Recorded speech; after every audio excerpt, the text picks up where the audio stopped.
Yeah, yeah.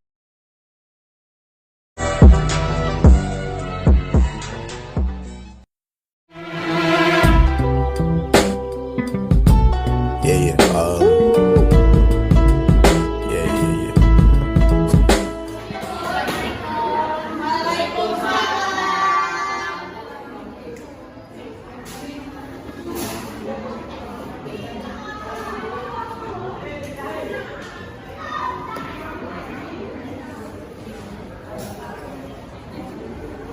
Assalamualaikum warahmatullahi wabarakatuh.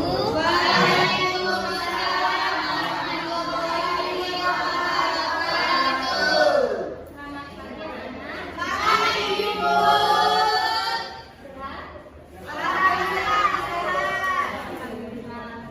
Untuk kelas silakan siapkan untuk berdoa supaya baca kita Baik Bu,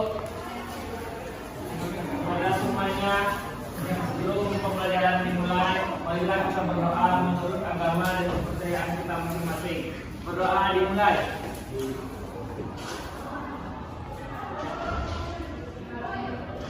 Doa selesai. Oke, udah berdoa. Sebelumnya Ibu tanya kepada anak-anak dulu. Sebelumnya Ibu sudah membagikan kepada kalian setiap kelompok itu membuat suatu model portofolio untuk dipresentasikan. Di sini nanti kelompok berapa yang maju anak-anak? Kelompok siapa? Saya Bu. Satu. Ya nanti setelah Ibu menjelaskan sedikit kalian sama mempresentasikan materi kita. Sebelum menjelaskan materi, Ibu absen dulu ya terlebih dahulu. Hadir semua atau ada yang izin? Ada yang izin, Bu. Absen dulu ya hadirnya. Siap. Bentar ya, Indra. Fadli, Hadir Bu. Dendi, hadir Bu. Indra, Hadir Bu. April, Eva, hadir Bu. Cinta, hadir Bu. Ram, Hadir Bu. Guru, Eni, Desi, Nada. Oke, mungkin hadir semua ya. Hadir Bu.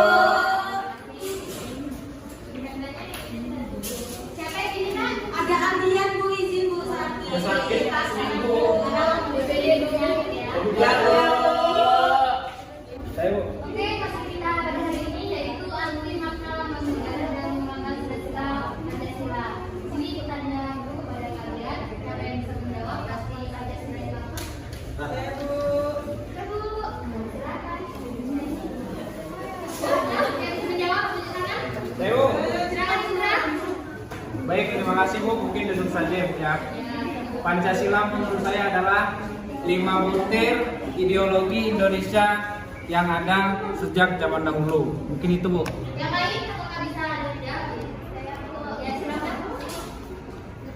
Pancasila adalah dasar negara kita Bu, yaitu falsafah hidup bangsa, di mana di dalamnya terdapat norma-norma dan butir-butir Pancasila Bu. Silakan.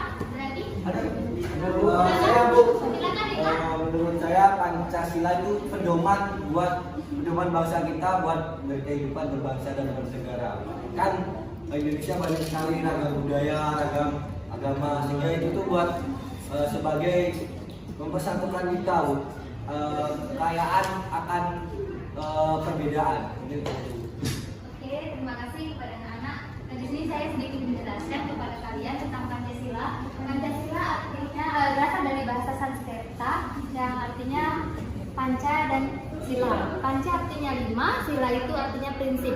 Jadi 5 prinsip itu tidak dapat dipisahkan. Ini 5 itu saling berkaitan. Oke, untuk anak-anak silakan apa?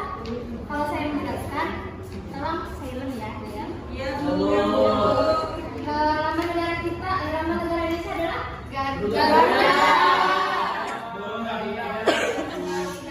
Ada itu perisai di Garuda Pancasila itu ada tulisan apa namanya? Bhinneka. Artinya? Oke, mungkin semua sudah tahu ya. Iya Bu. Bhinneka Tunggal Ika itu berbeda-beda tapi tetap satu.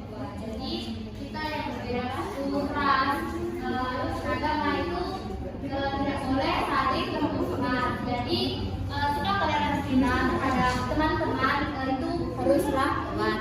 Jadi untuk kelompok yang tampil silakan maju untuk mempresentasikannya.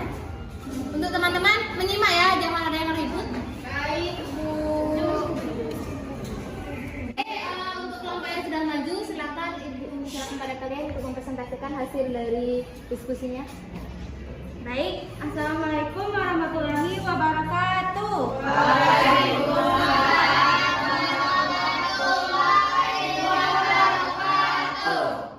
di sini kami dari kelompok 1 akan menjelaskan tugas minggu kemarin. Nah, yang pertama itu akan dijelaskan oleh Saudara Fadli. Baik, di sini saya akan menjelaskan makna lembaga, lambang negara dan lambang sila-sila Pancasila. Arti makna lambang negara adalah merupakan lambang negara yang terdiri atas kumpulan lambang-lambang yang memiliki arti dan makna tersurat maupun tersirat. Yang pertama ada burung Garuda. Burung Garuda melambangkan kekuatan dan gerak yang dinamis yang terlihat ke angkasa dengan sayapnya yang mengembang, siap terbang ke angkasa, melambangkan dinamika dan semangat untuk menjunjung tinggi nama baik dan bangsa. Yang kedua yaitu cengkaman kaki burung Garuda. Kaki burung Garuda yang kokoh mencengkamkan pita putih yang tertulis kelokan berbunyi Bhinneka Tunggal Ika, yang berarti berbeda-beda dan tentang satu tujuan. Yang ketiga warna emas. Warna pokok dari burung Garuda adalah kuning emas yang melambangkan keagungan bangsa Indonesia, senantiasa menjunjung tinggi martabat bangsa yang bersifat agung dan luhur. Baik, sekian. Baik, untuk selanjutnya akan dijelaskan oleh Saudari Nada. Yang keempat, jumlah bulu. Jumlah bulu yang berada pada Garuda Pancasila terkait dengan kelahiran Negara Kesatuan Republik Indonesia, yaitu diantaranya bulu pada sayap kanan dan kiri. Masing-masing berjumlah 17 helai. Bulu ekor berjumlah 8 helai, menunjukkan bulan 8 atau Agustus. Di bawah kalung perisai yang menghubungkan ekor terdapat bulu berjumlah 19, bulu pada leher berjumlah 45. Angka-angka yang menunjukkan 17 Agustus 1945 ini bermakna historis untuk membangun proses penyadaran bagi setiap warga negara Indonesia agar menghargai waktu dan selalu mengingat sejarahnya. Yang kelima yaitu perisai. Perisai merupakan lambang perjuangan dari perlindungan, karena perisai sering dibawa ke medan perang oleh para prajurit untuk melindungi diri dari serangan musuh. Garis melintang yang membagi perisai menjadi ruang atas dan bawah melambangkan garis khatulistiwa yang memang membelah kepulauan Indonesia. Baik, itu saja, saya kembalikan ke moderator. Nah, untuk pembacaan penjelasan selanjutnya akan dijelaskan oleh Saudari Dwi. Baiklah, selanjutnya ada arti lambang Pancasila. Yang pertama ada simbol gambar bintang, yaitu untuk sila yang pertama artinya simbol gambar bintang berwarna kuning yang bersudut 5 dengan latar belakang warna hitam terletak di bagian tengah perisai, dijadikan sebagai dasar ketuhanan Yang Maha Esa. Hal ini mengandung maksud bahwa bangsa Indonesia adalah bangsa yang religius, yaitu bangsa yang beriman dan bertakwa kepada Tuhan Yang Maha Esa. Lalu yang kedua ada simbol gambar rantai untuk simbol sila kedua, yaitu kemanusiaan yang adil dan beradab. Gambar rantai dengan latar belakang warna merah dijadikan sebagai dasar kemanusiaan yang adil dan beradab.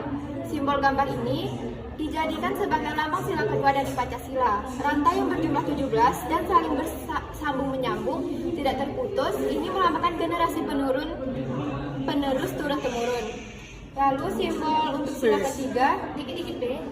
Baik, untuk pembacaan penjelasan selanjutnya akan mengenai yaitu mengenai penerapan nilai-nilai Pancasila dalam kehidupan sehari-hari. Yang pertama itu nilai-nilai Pancasila yang pertama ketuhanan Yang Maha Esa. Itu percaya dan takwa kepada Tuhan Yang Maha Esa sesuai dengan agama dan penganut kepercayaan yang berbeda-beda sehingga terbina kerukunan hidup. Yang kedua, nilai-nilai Pancasila yang kedua itu seperti mengembangkan sikap dengan rasa serta tidak semena-mena terhadap orang lain, mengakui persoalan derajat, hak dan kewajiban asasi setiap manusia tanpa membedakan suku, keturunan, agama, kepercayaan, jenis kelamin, warna kulit, dan kedudukan sosial. Nah, untuk penjelasan selanjutnya akan dijelaskan oleh saudari TI. Adapun penerapan nilai-nilai Pancasila yang ketiga, yaitu mengutamakan kepentingan masyarakat di atas kepentingan pribadi atau keluarga, dan saling bekerja sama, menghormati antar tetangga, tanpa membedakan suku, agama, ras, dan golongan. Adapun penerapan nilai-nilai Pancasila yang keempat, yaitu melakukan musyawarah untuk mendapatkan keputusan bersama, dan mengikuti pemilihan kepala daerah baik dari tingkat provinsi, kabupaten, hingga RT dan RW. Adapun penerapan nilai-nilai Pancasila yang kelima, yaitu menghormati hak orang lain, membantu tetangga yang sedang kesusahan tanpa melihat status sosial, bekerja keras dan menghindari sifat boros. Baik, hanya itulah penerapan nilai-nilai sila Pancasila. Selanjutnya saya kembali. Baik, tepuk tangan dulu buat kelompok 1. Untuk kelompok selanjutnya silakan buat seperti ini ya, kreatif mungkin. Silakan untuk kembali. Selanjutnya saya akan tanya kepada anak-anak sekalian tentang penerapan nilai-nilai Pancasila. Yang pertama yaitu sila pertama yang berdiri.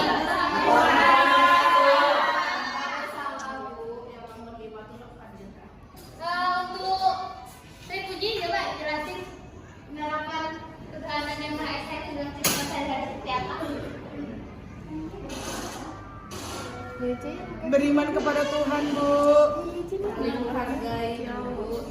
Coba dulu tangan yang dijawab. Silakan Amalina. Yang satu itu Bu, kita itu di negara Indonesia itu memiliki agama sepertinya itu kan sila pertamanya itu kan ketuhanannya Maha Esa, jadi berarti kita diberikan kebebasan untuk beragama, Bu. Ya, dan penerapannya? Seperti misalkan saya kan Islam, berarti itu saya itu kan harus menghargai agama yang lain. Untuk agama saya sendiri itu saya sholat dan ibadah lainnya. Itu dari saya.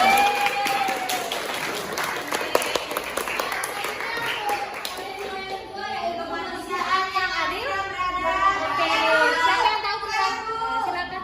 Tentang sila kedua yaitu saya mengambil tentang yang garis besar beradab. Jadi saat kita di rumah kita membantu kedua orang tua kita, nenek kita, adik kita, atau kakak kita di kehidupan sehari-hari. Terima kasih. Selanjutnya ada yang bisa jawab lagi? Selanjutnya sila ketiga Persatuan Indonesia. Siapa yang tahu penerapannya dalam kehidupan sehari-hari, bisa di lingkungan sekolah, lingkungan rumah, ataupun lingkungan keluarga. Jadi siapa yang bisa menjelaskan? Penerapannya sila ketiga Persatuan Indonesia. Di kelas gotong royong. Bukan iya gotong royong sama kita di kelas belum sih, sudah. Ya. Saya Bu. Contoh sila ketiga yaitu misalnya saat kita berada di lingkungan kelas, kita sama-sama membersihkan kelas. Lalu jika di lingkungan masyarakat, kita membantu untuk gotong royong. Terima kasih. Silakan lagi. Nah Bu, silakan sedia. Kalau yang sila ketiga itu seperti saling bekerja sama dan menghormati antar tetangga tanpa membedakan suku, agama, ras, dan golongan. Itu menurut saya, Bu. Oh iya, semua jawaban sudah benar. Jadi penerapan di sila ketiga yaitu Persatuan Indonesia, kita sebagai bangsa Indonesia yang berbeda-beda suku itu harus bersatu demi mencapai tujuan yang baik. Selanjutnya yang keempat yaitu kerakyatan yang dipimpin oleh hikmat kebijaksanaan dalam pembicaraan perwakilan. Dalam penerapannya di sini kalian mahasiswa harus menerapkan juga dalam kehidupan bermasyarakat. Ya, Bu. Ya, kalian sebagai siswa juga harus menerapkannya dalam kehidupan bermasyarakat. Coba satu aja sebutin. Saya Bu. Yang lain di mana nih? Saya, Bu. Ya, silakan. Saya Bu. Ya. Kalau menurut saya itu melakukan musyawarah untuk mendapatkan suatu keputusan bersama. Yang lainnya itu seperti mengikuti pemilihan kepala desa, OSIS, yang itu. Ya, betul sekali. Jadi di Indonesia ini terkenal dengan musyawarah mufakat. Jadi nggak bisa atas keputusan dasar masing-masing, tapi atas keputusan bersama. Oke, selanjutnya ada Pancasila yang kelima, yaitu Pancasila sosial bagi seluruh rakyat Indonesia. Penerapannya dalam kehidupan sehari-hari. Saya tahu, Bu. Nah, silakan Amalina. Maksudnya itu Bu, kita tuh harus hadir, jadi tidak ada yang itu yang mendapatkan seperti perbedaan Bu. Misalkan Bu, kita di kuliah kan Bu, jadi ada orang dalam. Nah, ini tuh dispesialkan ya, Bu. Ya betul. Ya. Lagi, silakan Indonesia. Setiap warga negara harus bersikap adil dan memahami hak kewajiban dan menghormati hak orang lain, Bu. Oke, terima kasih. Mungkin itu saja ya untuk kita pada pagi hari ini. Untuk anak-anak silakan tugas di rumah. Silakan membuat kejadian-kejadian yang telah diterapkan di lingkungan kalian tentang sila pertama, kedua, ketiga, keempat, dan kelima. Oke? Baik, Bu. Oke. Tulis tangan ya, Bu. Ya, Ibu harap kalian bisa menerapkannya dalam kehidupan sehari-hari juga, dan kalian tidak hanya tahu saja, tapi kalian bisa menerapkannya. Karena kesuksesan bangsa itu tergantung pada generasi muda. Jadi semuanya yang berada di sini beritahu kepada teman-teman yang tidak masuk nanti untuk membuat tugasnya ya. Mungkin pertemuan kita cuma sampai sini saja. Ibu mohon maaf apabila ada kesalahan kata yang tidak sengaja. Sini ketua kelas silakan memiliki untuk berakhir pelajaran kita hari ini supaya ada hikmahnya. Baik, sebelum kita mengakhiri pelajaran hari ini, marilah kita berdoa menurut agama dan kepercayaan kita masing-masing. Berdoa, mulai.